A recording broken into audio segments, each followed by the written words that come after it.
न सही से सांस ले पाती है न निगल पाती है, जिस पर उसके दोस्तों की बातें बार बार उसके कानों में गूंजने लगती है। काफी देर बाद वह मुश्किल से बोलती है, कोयंतु क्या तुम सच में मुझसे पूरी तरह डिसअपॉइंट हो गए? इसी बीच इंतजार का समय और भी भारी लगने लगता है तो थान युएन बार बार घड़ी देखती है, बार बार मैसेज भेजती है, लेकिन एक भी रिप्लाई नहीं आता, जिस पर उसके दिल में एक अजीब सी हर्ट फीलिंग उठने लगती है। वह सोचती है सब कुछ तो ठीक चल रहा था, इतने सालों से हम साथ थे, फिर अचानक ऐसा क्या हुआ कि उसने डिवोर्स ले लिया और बिना कुछ बोले चला भी गया? तभी अचानक फोन बजता है, जिसे सुनकर वह बिना देखे तुरंत उठा लेती है और बोल पड़ती है, कोयंतु अब तुम्हें कॉल करने का टाइम मिला, मैंने इतने मैसेज भेजे, रिप्लाई क्यों नहीं किया? लेकिन दूसरी तरफ कुछ सेकंड की चुप्पी के बाद आवाज आती है, तो मैडम मैं असिस्टेंट बोल रहा हूँ। यह सुनते ही वह फोन की तरफ देखती है और जो थोड़ी एनर्जी वापस आई थी वो भी खत्म हो जाती है, जिस पर वह माथा दबाते हुए धीमी आवाज में बोलती है, सॉरी मैं थोड़ा जल्दी रिएक्ट कर गई, कोई खबर मिली? जिस पर असिस्टेंट हिचकिचाता है और बोलता है, जी हमने पता लगाया है, कहते आज सर ने विदेश की फ्लाइट ली है, लेकिन लैंडिंग के बाद की इन्फो। उसकी आवाज धीरे धीरे कम हो जाती है। यह सुनकर तो थन उयन का चेहरा काला पड़ जाता है और काफी देर बाद वह भारी आवाज में पूछती है, उस डिवोर्स सर्टिफिकेट का क्या हुआ? जांच हुई? जिस पर असिस्टेंट जवाब देता है, तुरंत जी एग्रीमेंट खुद सर ने साइन किया है, वेरिफिकेशन डिपार्टमेंट ने चेक किया है, सब सही है। यह सुनते ही उसका दबा हुआ गुस्सा फूट पड़ता है, क्या मतलब सब सही है? असिस्टेंट जल्दी से समझाता है, सर ने आपकी कोई भी प्रॉपर्टी नहीं ली, जॉइंट एसेट्स भी उन्होंने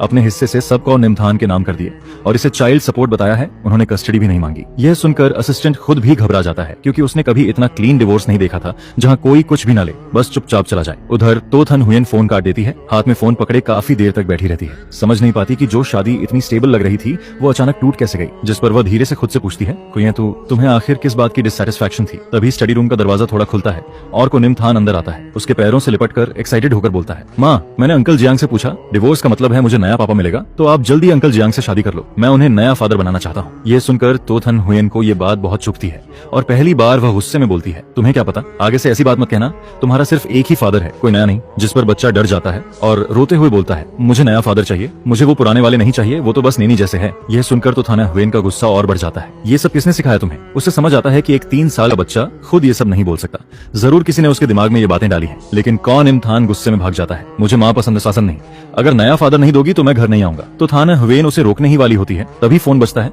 और इस बार जियांग कान्ह नियन का कॉल होता है, जिस पर वह 1 सेकंड रुकती है और बेटे को छोड़कर कॉल उठा लेती है। फोन उठाते ही जियांग कान्ह नियन की आवाज आती है, थाना हुयन मैंने सुना तुम और कोयंतु डिवोर्स ले रहे हो, क्या ये सच है या बच्चे की बात है? जिस पर वह थककर बोलती है, ये गलत फहमी है, मैं डिवोर्स नहीं लूंगी, कुछ और काम है। जिस पर वह बोलता है, आज हम निमथान को एम्यूजमेंट पार्क ले जाने वाले थे फायरवर्क्स देखने, तुम लोग गायब हो गए तो पूछा। जिस पर वह कहती है, सॉरी मैं भूल गई, अगली बार चलेंगे। फोन रखने के बाद उसे पता चलता है कि को निमथान गायब हो चुका है, लेकिन वह ज्यादा ध्यान नहीं देती क्योंकि घर में इतने सर्वेंट्स है कि उसे लगता है बच्चा सेफ ही होगा। लेकिन कुछ ही देर में पता चलता है कि बच्चा सच में गायब हो गया है।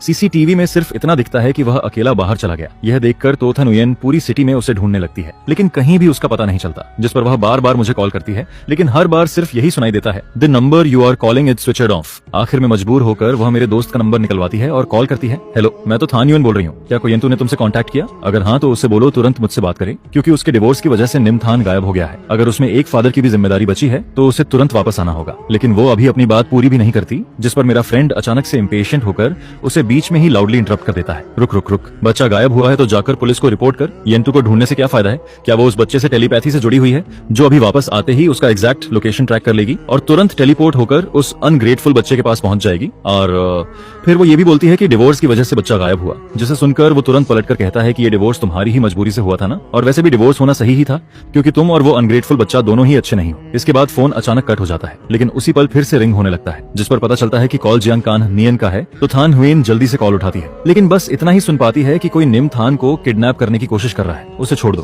केयरफुल रहो। जिस पर अचानक कॉल कट हो जाता है। यह सुनते ही तो थान हुयन तुरंत लोगों को जियांग कान्ह नियन के फोन सिग्नल को ट्रैक करने के लिए भेज देती है और फिर जब वो लोग लोकेशन पर पहुंचते हैं तो देखते हैं कि जियांग कान्ह नियन और को निमथान दोनों ही अनकॉन्शियस पड़े होते हैं। हाईवे के किनारे ढलान पर जियांग कान्ह नियन के शरीर पर कई स्क्रैचेस होते हैं, उसका हाल बहुत बुरा लग रहा होता है, लेकिन वो फिर भी को निमथान को अपनी बाहों में कसकर प्रोटेक्ट किए होता है और बच्चे को बस चेहरे पर थोड़ा सा डर्ट लगा होता है, बाकी उसे कोई इंजरी नहीं होती, जिसे देखकर वहां मौजूद हर इंसान इमोशनल हो जाता है। जिस पर तो थन उयन के हाथ जो साइड में ढीले पड़े होते हैं वो धीरे से टाइटन होते हैं और फिर ढीले पड़ जाते हैं और वो सबसे पहले दोनों को एम्बुलेंस में भेज देती है, फिर फ्लैशिंग रेड ब्लू लाइट्स को दूर जाते हुए देखती है और आखिरकार अपने असिस्टेंट से कहती है कि जियांग कान्ह नियन पिछले कुछ दिनों से क्या कर रहा था, इसकी पूरी डिटेल निकालो, कोई भी क्लू मिस नहीं होना चाहिए।